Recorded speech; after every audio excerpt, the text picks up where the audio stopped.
টনক নড়েছিল ৩ তারিখ উড়োফোনে বোমাতঙ্কের জেরে। সন্দেহজনক কিছু না মিললেও সূত্রের খবর, বজ্র আঁটুরির মধ্যে ফসকা গেরেও যে রয়েছে তা ভালোভাবেই টের পেয়েছিলেন কলকাতার পুলিশ কমিশনার রাজীব কুমার।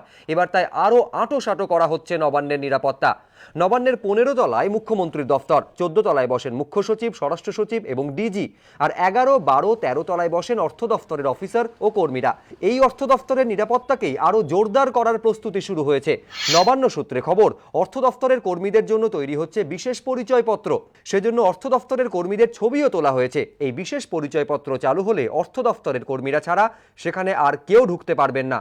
ঢুকতে গেলে পাস নিয়ে ঢুকতে হবে। নবান্ন সূত্রে খবর, পুলিশের পক্ষ থেকে একটি চিঠি পাঠানো হয় অর্থ দফতরকে, তারপরই এই উদ্যোগ।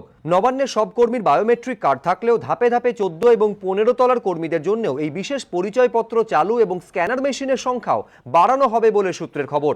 রুমা পালের রিপোর্ট, এবিপি আনন্দ, কলকাতা।